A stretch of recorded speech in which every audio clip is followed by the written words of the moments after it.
boa tarde a toda Minas Gerais. Boa tarde especial para Carandaí, Poços de Caldas, Bom Jesus do Galho. Muito bom estar recebendo você aqui na tela da Band. Clássico de torcida única, a do Cruzeiro, como os dirigentes anteciparam aqui no Minas Esporte. Ingressos à venda só para cruzeirenses. Atlético, Hever e Patrick, dúvidas para sábado. Dorival Júnior e as observações para as mudanças na equipe. Fábio prorroga contrato e agora fica até 2016. Zezé Perrella e alfinetada no Corinthians. A equipe paulista respondeu.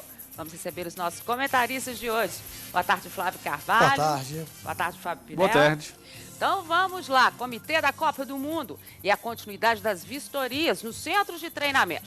Agora, Cidade do Galo. Cidade do Galo foi o último local vistoriado pela equipe técnica do Comitê Organizador Local da Copa do Mundo de 2014. E nada fugiu aos olhos da comissão. Campos de treinos, vestiários, academia, sala de imprensa, tudo conferido. E agora espera de um relatório para se conhecer a avaliação. São estruturas muito boas.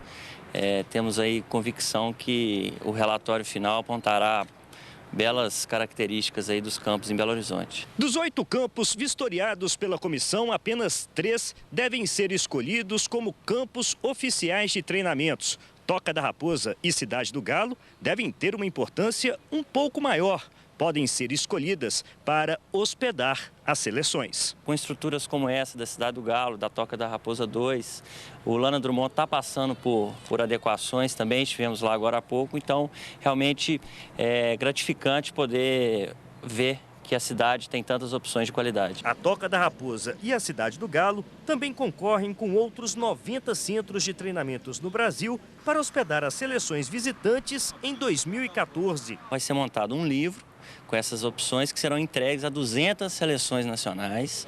E essas seleções, quer dizer, 32 seleções vão optar, 31 tirando a seleção brasileira, vão optar onde ficar. Então o fato de entrar nesse livro de oferta não significa que você vai ser escolhido. Essa é uma decisão das seleções. Na próxima etapa de vistorias, o COL vai avaliar as cidades do interior que também desejam ser subsedes da Copa do Mundo. As inspeções em outras cidades que o governo do estado de Minas Gerais irá indicar ainda vai ocorrer mais para frente.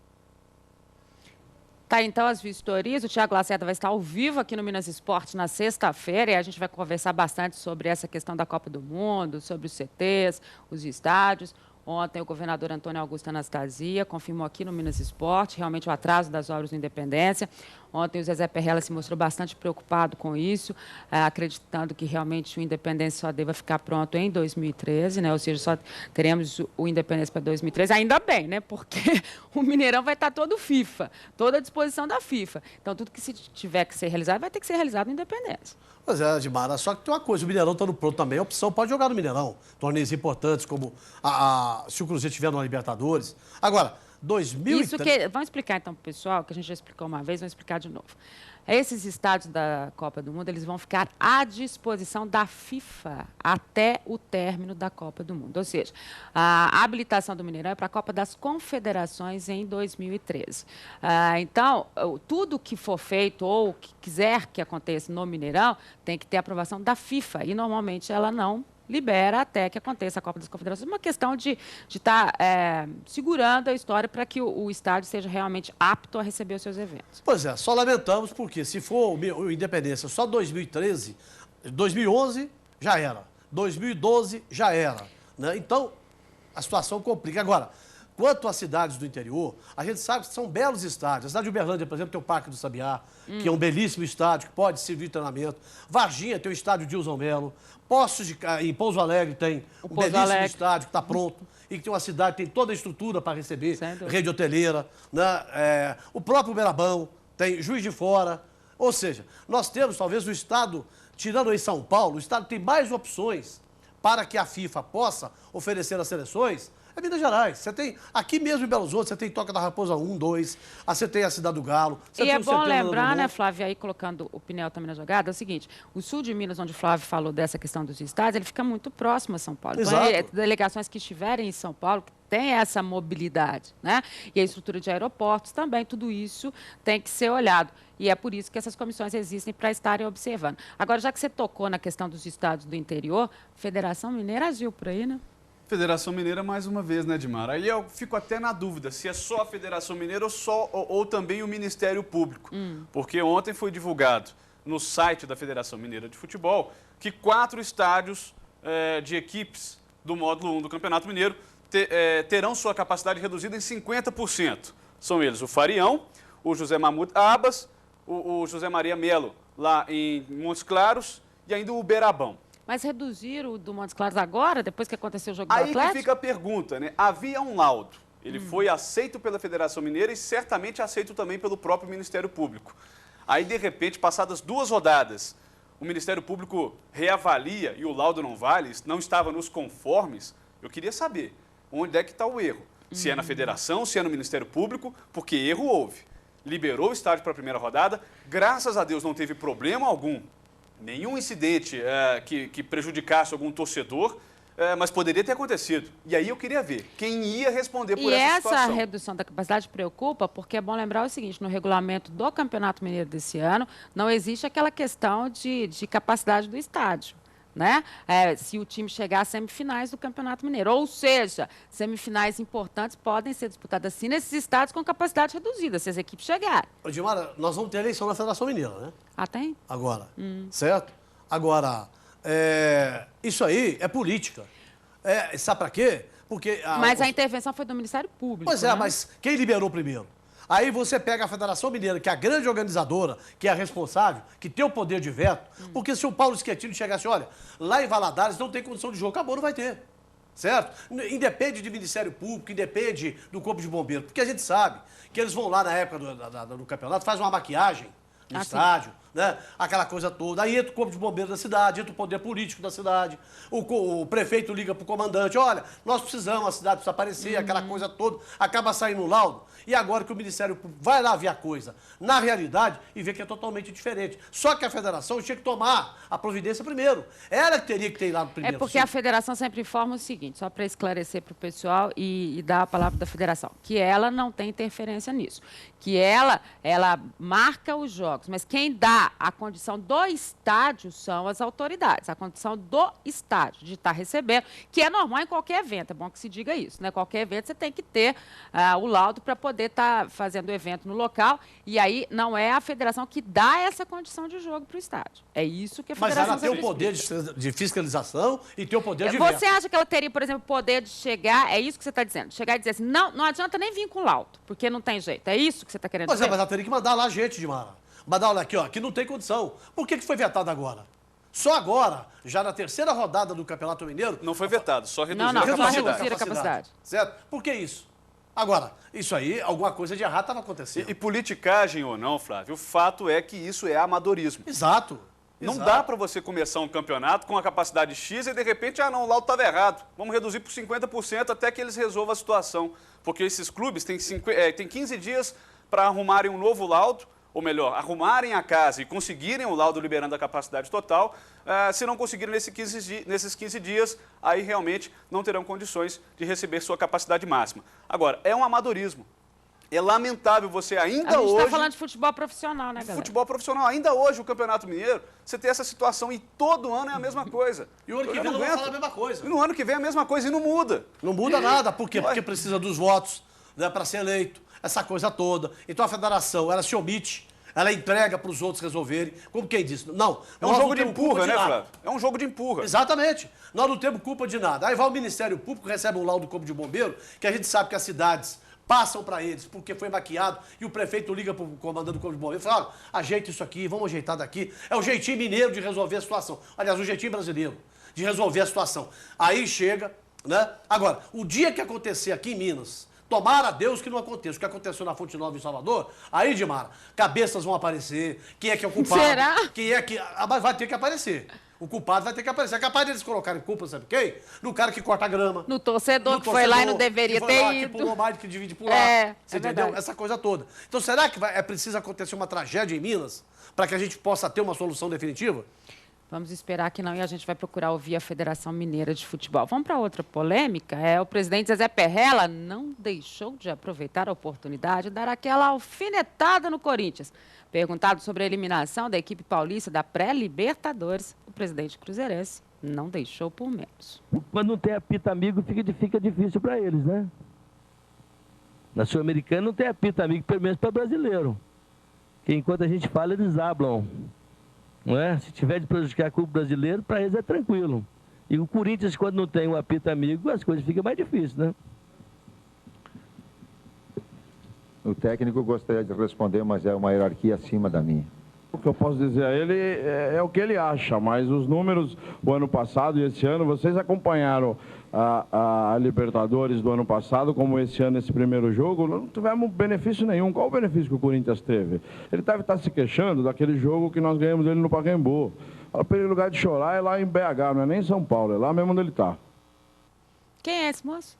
Esse moço é o diretor do Corinthians. E o que ele falou ali confirmou exatamente o que o Zezé falou. Ele falou assim, verdade. Ele falou assim, nós fomos beneficiados da Libertadores desse ano, contra o Tolima? Não fomos. E aí o que aconteceu? Isso tinha que acontecer. Exatamente. E foi, né? E aí o Corinthians foi eliminado. E foi. Exatamente. Anularam o gol do Tolima legítimo. Agora, o Corinthians está sendo beneficiado todo ano, ganhou um campeonato vergonhoso em cima do Internacional. Mas já vem de muito tempo, exatamente, né? de muito tempo Vamos pra ser cá. sinceros. Certo? Agora, só que ninguém questionou no Zezé, porque todo mundo tem medo dele, porque sabe que ele está falando a verdade. Né? Quando ele vem a público, ele fala a verdade, até o pessoal de São Paulo está falando, nós precisamos ouvir mais o Zezé agora, sabe? Porque será que está só o Corinthians sendo beneficiado? Ô, gente, isso aí... Não, mas o problema também é que o Zezé falou no momento em que todo mundo está voltado pro Corinthians também, depois da eliminação, né? Todo mundo está tentando caçar as bruxinhas lá dentro. Exato. E aí o Zezé vem e fala nessa circunstância, quer dizer, já começa uma interrogação muito grande, né? Agora, esse diretor do Corinthians aí que falou, e daqui a pouco a gente vai ouvir também, tem diretor do São Paulo que entrou na história, eu não entendi direito, mas a gente vai ver daqui a pouquinho. Com certeza, ele... E um pênalti claríssimo no jogo do Cruzeiro. O Thiago Ribeiro foi Claro, divulgado. a gente tá mostrando ele toca aí. a mão do Thiago Ribeiro. Depois deu um pênalti vergonhoso em cima do Ronaldo, que não existiu. E o Sandro Meirahit, na segunda-feira, foi para os Estados Unidos. E isso era o quê? Aí, esse outro lance aí também. E não voltou para a última rodada. O engraçado né, é que o diretor do Corinthians que respondeu ao Zezé falou exatamente o que o Zezé disse. Falou, né? não entendi ele nada. Ele não respondeu defendendo o Corinthians. E eu fiquei curioso para saber o que o Tite pensa, né? Porque ele disse... Pelo jeito, ele não pensa nada, Não, né? mas ele disse, eu gostaria de responder, mas existe uma hierarquia. E eu fiquei até curioso para saber E o a que ele pensa. hierarquia foi, será que ele se referiu ao presidente do Corinthians ou ao presidente do Cruzeiro? Certamente é o presidente do Corinthians. Mas talvez ele possa estar olhando o futuro Que também dele. não respondeu, né? Quem respondeu foi o diretor. E ele também pode estar olhando o futuro dele também, né? Vai entrar numa dessa? Aí você pega um do jogo Cruzeiro? como esse aí, o Cruzeiro estava dominando o jogo, certo? Teve 2 pênaltis claríssimos pro Cruzeiro, um que não existiu. Se o Cruzeiro ganha esse jogo, o Cruzeiro era o atual campeão brasileiro. Não, e olha só. Olha o prejuízo que deu. E Cuca foi punido, ficou fora de um jogo, conseguiram a Exato. liberação no último. Quer dizer, O Gil foi expulso. Cruzeiro disputando o título. O Gil foi expulso nesse lance. 35ª rodada do campeonato, faltando 4 rodadas. Aí o tribunal vem rever a situação e daí tira a punição dos que tinham sido punidos e aí já tinha sido. Exato. A gente está relembrando isso, gente, em termos de brasileiro, em virtude da declaração do Zezé com relação à saída do Corinthians da pré-Libertadores, porque foi na pré que ele saiu, né? Não foi na Libertadores, em função de tudo que ocorreu desde o ano passado. Agora, Odmar, eu critico, a gente criticou aqui mais cedo a Federação Mineira de Futebol, mas não é só ela que tem sido amadora, não. O futebol brasileiro, de uma forma geral, na questão da sendo arbitragem, amador. sem dúvida A arbitragem, nenhuma. principalmente, é amadora. E isso não prejudica aconteceu muito nada, o espetáculo. né? O presidente da comissão de arbitragem é o mesmo. Erros atrás de erros, ninguém faz nada, continua aquela coisa, cada clube olhando para o próprio umbigo. Enquanto essa situação continuar, a gente vai ficar vendo situações como essa, de arbitragem favorecendo ou errando mais contra uma equipe ou outra. Não muda. O futebol hoje no Brasil é amador, infelizmente. E o Sérgio Corrêa continua lá. E continua lá. E o Zezé fez críticas ferrenhas a ele. Ele não tomou nenhuma providência contra o Zezé. O STJD não tomou nenhuma providência. Não aconteceu nada, ficou certo? tudo no esquecimento. Exatamente, não aconteceu nada. De um lado e de né? outro. E o Zezé falou o que tinha que falar mesmo, abriu a boca, né? Porque garfaram o Cruzeiro nesse jogo contra o Corinthians, no jogo com o Grêmio, né? E outros jogos mais. Então, jogos decisivos, jogos importantes. Esse do Corinthians, 35ª rodada. Se o Cruzeiro ganha esse jogo do Corinthians, 2 pontos a mais, ou 3 pontos a mais, aliás, o Cruzeiro era o campeão brasileiro. Claro. certo? Então, é preciso rever essa situação. Agora, quem tem que rever é o Ricardo Teixeira, que é o presidente da CBF. Esse é igual o doutor Paulo Schettino aqui Agora, também. só não vamos jogar a responsabilidade só para esse jogo também do título do Cruzeiro. Claro que não. Não, claro que não. Claro que Ele perdeu não. partidas importantes. Mas foi uma partida decisiva. Sim, deixou concordo. escapar resultados importantes aqui que fizeram com que ele chegasse no vice-campeonato. Daqui a pouco a gente vai voltar um pouquinho nessa história, que tem opinião de outros dirigentes. E o goleiro Fábio está de contrato novo. O compromisso do maior ídolo da torcida cruzeirense na atualidade foi prorrogado até 2016. César Perrella até brincou no anúncio da renovação. Bom, primeiro é que o Fábio, vou falar para vocês que o Fábio não quer mais ficar no Cruzeiro, depois de 2016. Ele quer ser diretor, né? Então nós renovamos por mais 5 anos. Né? Vou falar para dar uma tranquilizada na torcida aí. Lógico que se trata do maior ídolo da equipe.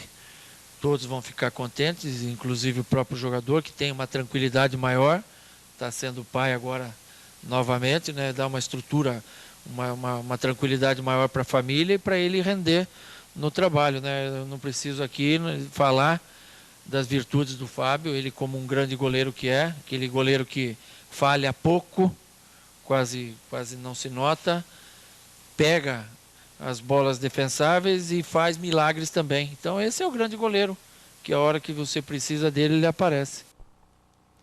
Sem dúvida nenhuma, essa foi a grande notícia para a torcida cruzeirense. Acho que acima de todas as contratações, do que poderia vir, se vinha lateral, se não vinha, acho que essa foi a grande notícia para toda a torcida cruzeirense. Lembrando que aumenta também a multa do Fábio, a multa rescisória, e isso faz com que fique cada vez mais difícil tirar o Fábio daqui. Não é impossível, mas o Cruzeiro está bem resguardado nesse sentido. Agora, tem uma coisa também, né, Edmar? O Fábio pode bater o recorde do Raul agora, né? Sem dúvida, o Raul é o primeiro. O Raul e é o primeiro, pode ser que, o se segundo. me fala a memória, 526 jogos com a camisa do Cruzeiro. O Fábio tem 378. 5 anos jogando uma média de 50 partidas por ano, são 250 partidas. Né? Ele passaria aos 600 jogos com a camisa do Cruzeiro, seria o goleiro.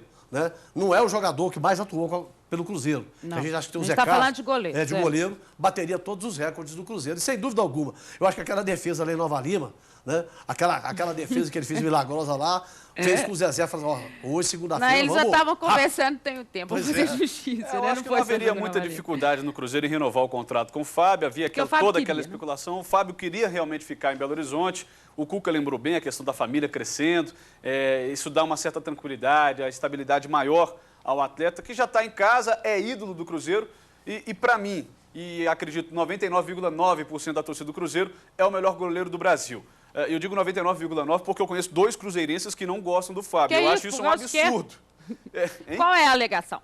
Não gosto do Fábio. Eu acho Mas que eles não é são... pessoal o gosto? Eu não sei. Eu juro que eu não entendo por que eles não gostam do Fábio. Mas eu conheço 2 torcedores do Cruzeiro que não gostam. E eu acho ele o melhor goleiro do Brasil. Eu acho o Fábio um injustiçado em termos de seleção brasileira, como a gente já viu grandes nomes também passarem por isso, né? Porque a seleção nem sempre é realmente a dos melhores. O Fábio já deveria ter tido essa chance efetiva na seleção. A gente sabe, claro, todo mundo diz, são vários goleiros, ainda bem que a safra brasileira é muito boa e a nova que está vindo aí também mas o Fábio, com certeza, ele está entre os melhores goleiros brasileiros, com certeza, e ele deveria ter essa chance. Acho que falta isso. Mas eu já vi também vários jogadores que passam por essa situação, não vão a uma Copa do Mundo, às vezes nem vão à seleção brasileira. Que faz uma carreira linda, de ídolo, claro, e que não tem tanta essa necessidade. Jogar, não foi a seleção. Ademir da Guia foi um dos grandes jogadores do futebol brasileiro, sem dúvida alguma. Né? E, então a gente está cansado de ver isso. Agora, o Fábio foi eleito o melhor jogador do Campeonato Brasileiro, pela imprensa nacional, não foi pela imprensa mineira. Né?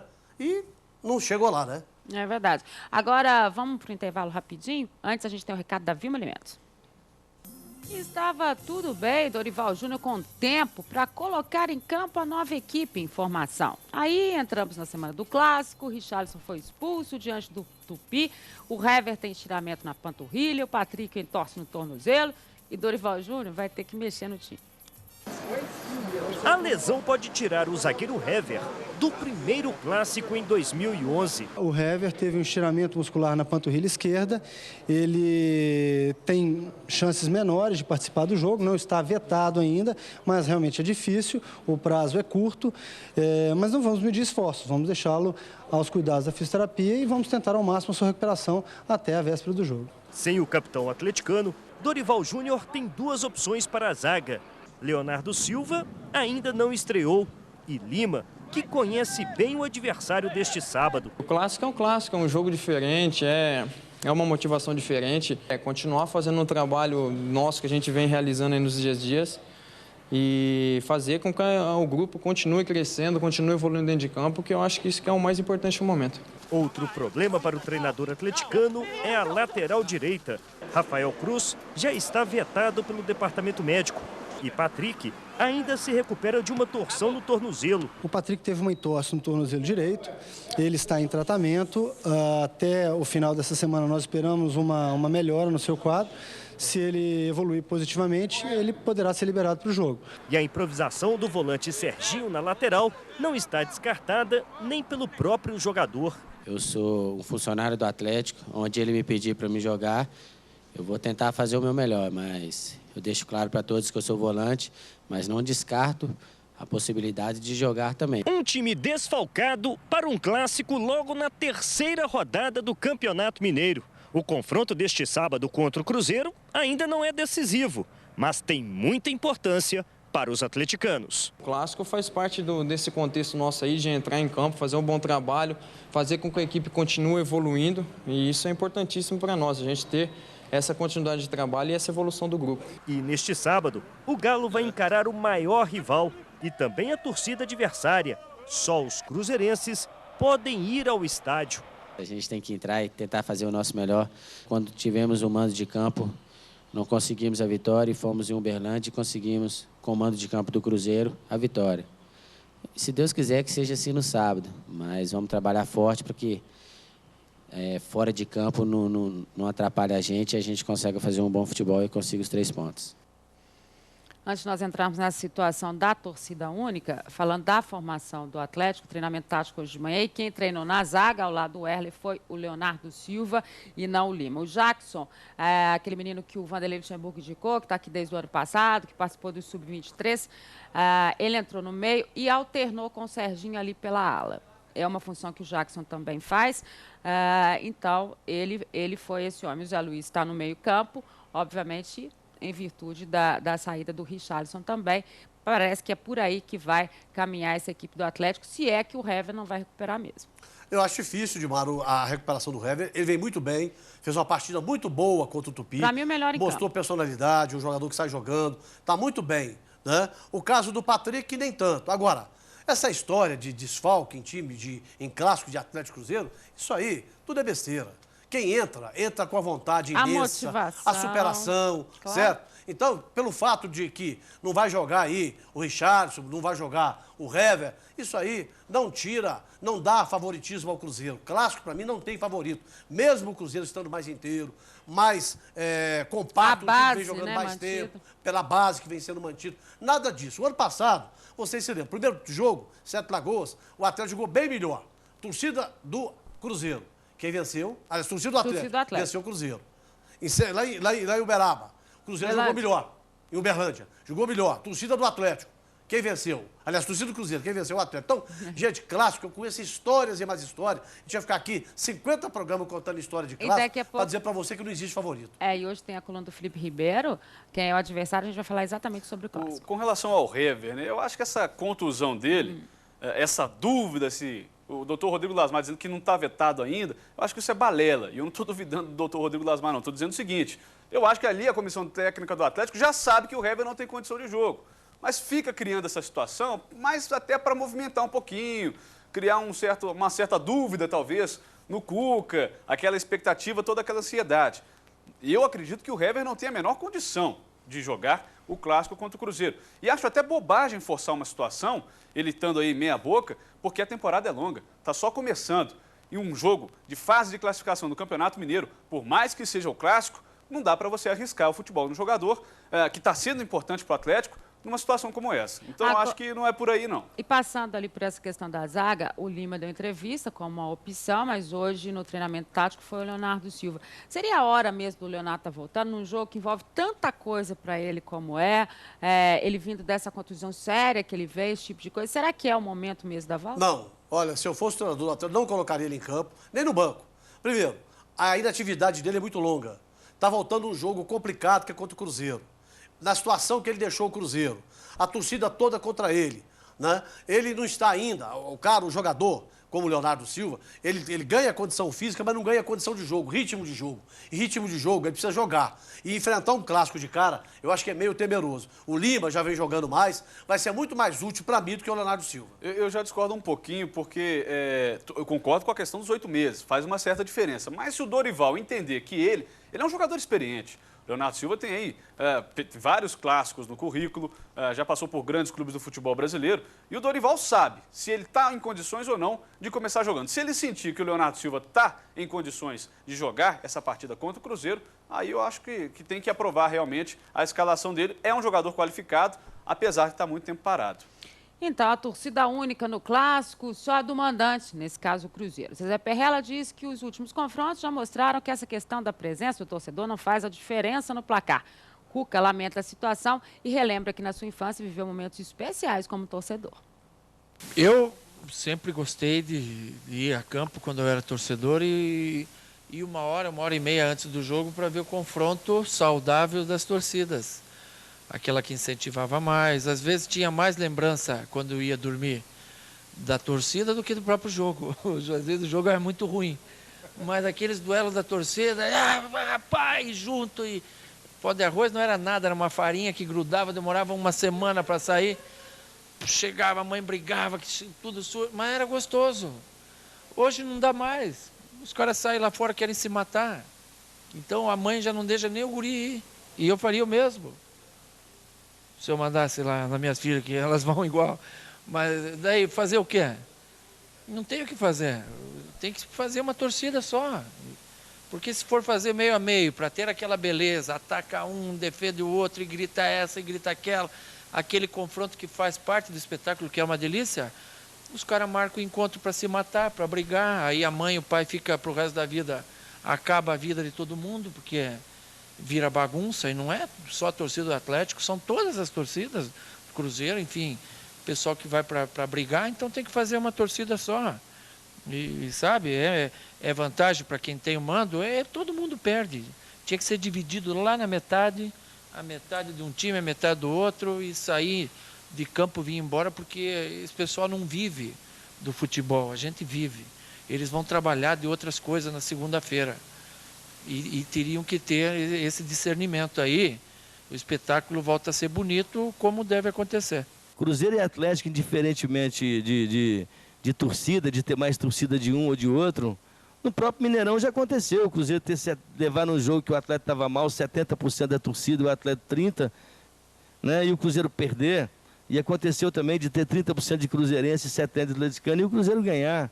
Então isso aí, eu acho que a rivalidade por si só, lá dentro das quatro linhas, é tão grande que torcida não tem muito peso nesse jogo não é? Não muda a rivalidade, né? Não muda a vontade dos dois times de vencer. Agora, nunca teve favorito, né, entre Cruzeiro e Atlético. Esse jogo também não vai ter, né? Vai ser um jogo difícil. Concordo com os dois, né? Do Cuca, sem dúvida nenhuma, declaração do Cuca muito verdadeira, né? Do que já foi estar na torcida nos estádios, o que já não é possível hoje, né? Eu digo o seguinte, eu não acho que essa seja a saída da torcida única, porque eu acho que você transferir a responsabilidade, né? Nós deveríamos ter a segurança de ter, seja qual for a circunstância, as duas torcidas no estádio. Quem tem que dar segurança é a quem cabe dar segurança. Eu acho que essa decisão não tinha que ser dos clubes, né? Mas já que não se pode dar essa segurança e diante das coisas todas que a gente acompanha, e é bom o pessoal ficar ligado porque as situações não acontecem, os últimos meses vem mostrando isso, não acontecem só no estádio, né? No Atlético Cruzeiro você tem essas situações acontecendo no dia do jogo em vários lugares, agora elas acontecem até fora do jogo, fora do dia do jogo. Então, eu não acho que essa seja a solução. Mas, em virtude de tudo que a gente vem acompanhando nos últimos anos, é uma medida. Questionável? Questionável, mas é uma medida. Pois é, Dimara, acontece o seguinte, que se fosse no Mineirão, tudo bem, né? Agora, Sete Lagoas, né? Eu tenho conversado sempre com você, com o Pinel, o problema de duas torcidas grandes, como de Cruzeiro e Atlético em Sete Lagoas, é bastante complicado, né? Porque a saída me parece que é uma só. Nós tivemos problemas aqui em Belo Horizonte. Flávio, mas isso é problema dos clubes? Pois isso é problema mas de quem tem que fazer a sua parte. Aí é tal coisa. Morreu o torcedor lá longe do estádio. né? Foi lá no Chevrolet Hall. Essa semana a torcida do Cruzeiro pegou o giro do Atlético. Isso acaba o quê? Refletindo no estádio depois. Mas né? eu estou dizendo, você acha que não vai refletir? Você tem a transmissão, os bares todos cheios, em Belo Horizonte, na Grande BH, no estádio todo. Vai mudar esse contexto? Pois é, mas o estádio seria o palco final da coisa. Eu sinceramente, eu penso como o Cuca pensa. A segurança está acima de tudo agora, em função de tudo que está acontecendo, pelo que o estádio do Democrata oferece ao torcedor. Pelo estádio do Democrata. Se fosse o Mineirão, nós ia brigar aqui até debaixo do Aí não ia ter essa questão. Eu acho o seguinte, se quiser, faz. O estádio com os dois torcedores. E, aliás, eu queria ver o clássico com o torcedor do Atlético e do Cruzeiro. Claro. Se quiser, faz. No Mineirão, você não pegava a Antônio Carlos para a torcida do Atlético. Era a tendência. E a Pedro II para a torcida do Cruzeiro. Sempre foi assim. É tradição. Então você pega, por exemplo, a Estrada Velha de Pedro Leopoldo, sendo o acesso para a torcida do Atlético, por exemplo, e a 040 para a torcida do Cruzeiro. É só um exemplo. Claro. Estou dizendo que dá para fazer. Saída do estádio. A polícia, como o mando de campo, nesse caso é do Cruzeiro, segura o torcedor do Atlético, como faz com equipes de outros estados. Que vem aqui. Fiquem os atleticanos dentro do estádio, deixa todo mundo do Cruzeiro embora, depois saem os atleticanos. É possível. Não faz porque não quer. E aí o torcedor perde com isso. Ou talvez porque seja mais fácil aceitar o acordo que os clubes fazem. Então esse ano eu sou o mandante. Só a minha torcida. Só a minha torcida, e no ano que vem, isso a gente está falando em termos de primeira fase, é óbvio, porque o Atlético e o Cruzeiro podem se encontrar na reta final do Brasileiro e a gente vai vir com essa história toda. Então, quer dizer, se formas existem, é mais fácil fazer desse jeito porque você tem menos implicações. Né? A sua responsabilidade diminui em virtude disso. E aí não se respeita o estatuto do torcedor, não se respeita o direito do cidadão de estar nos locais onde ele está, porque, na verdade, a gente pede aqui, e vou voltar a pedir, para que a torcida do Atlético tenha o bom senso de não aparecer por lá. Mas quem é que pode, evidentemente, impedir? Odimar, a polícia hoje tem pessoas preparadas na área de segurança. Pessoas que fazem curso no mundo inteiro. Pois é, então pode fazer isso. Chegaram à conclusão de que Sete Lagoas, para um clássico Atlético Cruzeiro, não pode ter duas torcidas. Né? Isso aí, ouvindo o comandante da Polícia Militar. Né? Ouvindo o comandante do Corpo de Bombeiro. Não, eu entendo perfeitamente as medidas tomadas, mas eu só não concordo. Eu também não concordo, eu estou dizendo para você. Agora, as informações que eles passam para a gente, as informações são essas, de que o estádio não oferece condições para ter torcedor do Atlético e torcedor do Cruzeiro. Certo? A briga antes do jogo. Para chegar no estádio antes, não tem como você segurar para que o torcedor chegue mais cedo, o outro chega mais tarde. Né? A Estrada Velha aqui é muito mais complicado. O torcedor do Atlético sem camisa vai pelo outro lado também. Então, é isso que eu estou dizendo. São as questões. Tudo isso. Mas isso aconteceu no Mineirão também. Os especialistas em segurança chegaram à conclusão de que, não, vamos propor torcida única.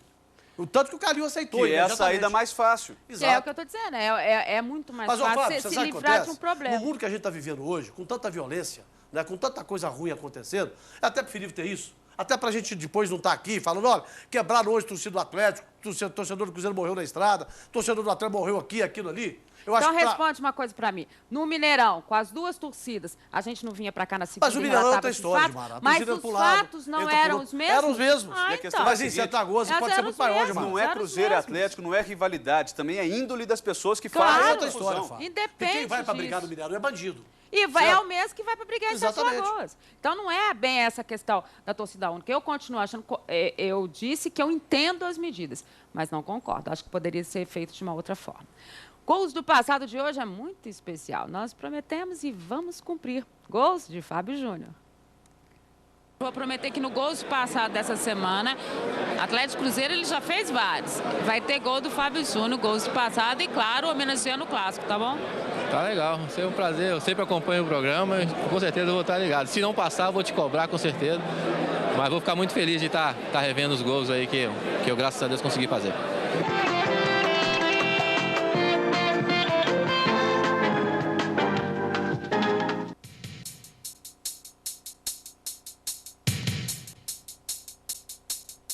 Batuque, balanço, swing, praia e carnaval. Hoje no pé do morro tem ensaio geral.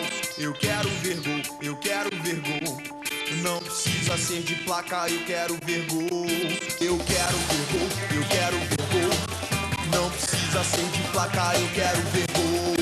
Eu quero ver gol, eu quero ver gol. Não precisa ser de placa, eu quero ver gol. Tem limão, tem mate, melancia fatiada. O globo, sal e doce.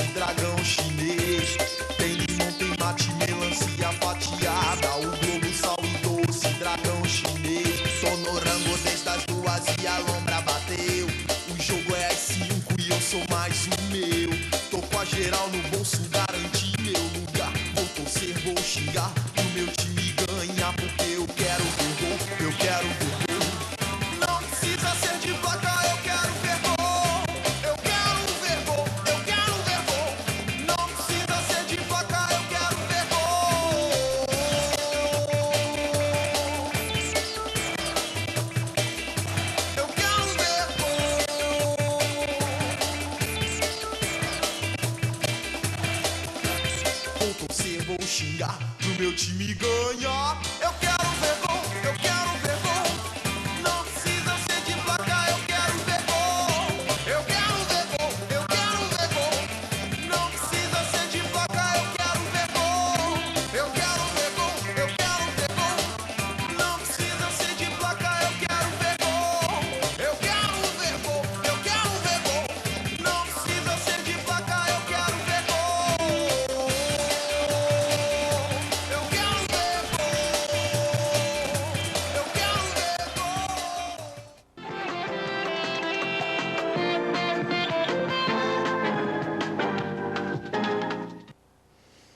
Bacana, né? Nós temos que ir para o intervalo, mas missão cumprida. Estão aí os gols do Fábio Júnior. Super artilheiro. Né? E tem gols fantásticos dele. Teve um gol contra o São Paulo, que era a decisão, Que né? coisa, né? Que ele fez depois, o Giovani fez o segundo gol do Cruzeiro. Tem muitos gols bonitos do Fábio Júnior ainda. A Dimara falou para não falar, mas eu vou cornetar o Fábio Júnior. Eu não falei que não era pra porque não falar, teve 4 gols do Fábio Júnior aí nos gols contra o Atlético. Ele poderia ter um gol do Atlético contra o Cruzeiro se não tivesse perdido um pênalti. É por isso que não clássico. tá é gol, entendeu? Justamente, mas ele poderia ter feito ele um gol pelo Atlético o gol, contra o Cruzeiro, então não não fez. Tá. Então não tá, porque mas o Fábio exatamente Júnior por merece isso. toda essa homenagem que você fez para ele. Realmente é difícil hoje a gente ver um atacante com essas características, ainda finalizando bem. Abração pro Fábio Júnior, para toda a família, acompanha sempre a gente. Muito bacana ter você como um amigo. Fábio, intervalo rapidinho, já sequência do Minas Esporte. E aí tem quem é o adversário? Hoje especial do Clássico. Não sai daí, olho no Minas Esporte. Olho na Band. E agora especial, quem é o adversário na tela da Band? Destaque para Cruzeiro e Atlético. Olá, hoje é dia de falar sobre o Super Clássico, destaque da terceira rodada do Campeonato Mineiro. Com 2 vitórias nas 2 primeiras partidas no estadual, Cruzeiro e Atlético farão o tira-teima neste sábado, às 5 horas da tarde, na Arena do Jacaré. O duelo será o segundo na história entre os rivais na Arena, já que no Brasileirão do ano passado, as 2 equipes se enfrentaram em 7 Lagoas, com vitória da Raposa sobre o Galo por 1-0, golaço de Wellington Paulista. A última vez que jogaram, no entanto, foi no Parque do Sabiá, em Uberlândia, também pela competição nacional, e teve troco, 4-3 com direito a 3 gols de Obina. Fora de Belo Horizonte, este será o 8º encontro entre as 2 maiores potências do futebol mineiro. Até agora, tudo igual, com 2 vitórias para o Atlético, 2 para o Cruzeiro e 3 empates. As cidades que receberam o clássico, tirando a capital, foram Brasília, em 1960, Ipatinga, em 96, 2001 e 2005, 7 Lagoas e Uberlândia, em 2010, e até Montevidéu, no Uruguai, já foi palco do confronto, em 2009, pelo torneio de verão. As estatísticas do clássico geram uma histórica divergência. Cada clube tem os seus números e a diferença de 18 jogos entre as contas dos celestes e dos alvinegros. O Cruzeiro contabiliza 449 partidas, com 154 vitórias, 176 derrotas e 119 empates. Já o Atlético tem como base 467 jogos, com 189 vitórias, 155 derrotas e 123 empates. O Galo considera alguns jogos que existem em seus arquivos, enquanto a Raposa não leva em conta a informação do rival. Mas uma medida importante para solucionar este problema já está sendo tomada, uma vez que conversas estão sendo feitas no sentido de contratar um ou mais historiadores para que seja feita uma ampla pesquisa com critério imparcial e que os números apresentem uma estatística em comum. Números à parte, o duelo entre os amigos Cuca e Dorival Júnior está cercado de atrativos dentro de campo. Apesar de as 2 equipes ainda estarem em ritmo de pré-temporada, os resultados já começam a aparecer. Os ataques têm funcionado bem e não faltará qualidade aos protagonistas do jogão. Uma pena que, mais uma vez, o clássico só poderá ser visto no estádio por uma torcida. Pelo critério de mando de campo, somente os cruzeirenses poderão comparecer à Arena do Jacaré. Quanta saudade de ver o Mineirão lotado, colorido de azul de um lado, preto do outro e com as 2 torcidas dando ainda mais vida ao maior espetáculo do nosso futebol. Na semana que vem tem mais. Até a próxima. Tchau. Muito bacana, né? As 2 torcidas, né? Que pena. Sei lá quando que a gente vai ver isso novo, né? Tá tempo de dar uma notícia rapidinho. 30 segundos. O América contratou o Netinho. Ah, sim. Né, que é um bom jogador que passou pela terra do Paraná, no Guarani. Bom jogador, bem atacante. Tá praticamente aí rejuvenescendo a equipe. Já o Camilo tá lá, o Eliandro. Isso é muito importante. E pro o Netinho Oriente faz a função. Médio acabou acertando com a América. Começa a ter cara de uma equipe que vai ficar para brigar ali na Série A. brigar para permanecer. Ainda não é para brigar por título, não. Mas está caminhando o América. A gente está esperando mais, viu, Salom? Depois o Salom vai vir aqui falar com a gente. Minas Esportes de hoje chegando ao final. Vem aí o Paulo Leite, Minas Urgente. Na sequência tem a Bianca Laje, tudo de bom. Eu volto amanhã às 12h30. Pode apostar. Tchau.